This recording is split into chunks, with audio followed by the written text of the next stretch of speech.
తెలంగాణ రాష్ట్రంలో corona virus ప్రజలతో పాటు అధికార యంత్రాంగాన్ని భయపెడుతుంది. గత 2-3 రోజులుగా రాష్ట్రంలో పాజిటివ్ కేసుల సంఖ్య విపరీతంగా నమోదవుతున్నాయి. దీంతో ఏం చేయాలో అధికారులకు పాలుపోవడం లేదు. మరోవైపు తెలంగాణలో 7 ఏళ్ల బాలుడికి కరోనా వైరస్ సోకింది. గత నెల 17వ తేదీన సంగారెడ్డి జిల్లా అమీన్పూర్కి చెందిన వ్యక్తి 36 స్విట్జర్లాండ్ నుండి తిరిగి వచ్చాడు. ఇక్కడికి వచ్చిన తర్వాత సంస్థకు చెందిన అతిథి గృహంలో 14 రోజుల పాటు క్వారంటైన్లో ఉన్నాడు. ఆ తర్వాత నిర్వహించిన పరీక్షల్లో కరోనా నెగిటివ్ అని తేలడంతో ఇంటికి పంపించారు.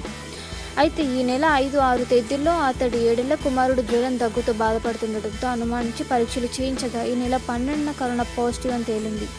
దీంతో చిన్నారితో పాటు అతడి తండ్రిని కూడా అధికారులు గాంధీ ఆసుపత్రికి తరలించారు. కుటుంబంలోని మిగతా 4 నమూనాలు సేకరించి పరీక్షలకు పంపారు. ప్రస్తుతం వారంతా పటాన్ చెరువులోని ఐసోలేషన్ కేంద్రంలో ఉన్నట్టు అధికారులు తెలిపారు. ఇదిలా ఉంటే తెలంగాణ రాష్ట్రంలో సోమవారం ఒక్కరోజు ఏకంగా 61 కేసులు నమోదయ్యాయి. ఒకరు మృతి చెందారు. ఈ స్థాయిలో కేసులు నమోదు కావడం రాష్ట్రంలోని ఇది రెండోసారి. గత వారం ఒక్కరోజే 75 కేసులను వెలుగు చూసిన విషయం తెలిసిందే. ఈ తాజా కేసులతో కలుపుకొని రాష్ట్రంలో నమోదైన మొత్తం కేసుల సంఖ్య 592కు పెరిగింది. వీటిలో హైదరాబాద్లో నమోదైన కేసులే 267 ఉండడం గమనార్హం. అలాగే రాష్ట్రంలో ఇప్పటి వరకు 17 మంది మృతి చెందారు. 103 మంది కోలుకున్నారు. తెలంగాణలో 5 జిల్లాల్లో మినహా 28 జిల్లాల్లో వైరస్ విస్తరించింది.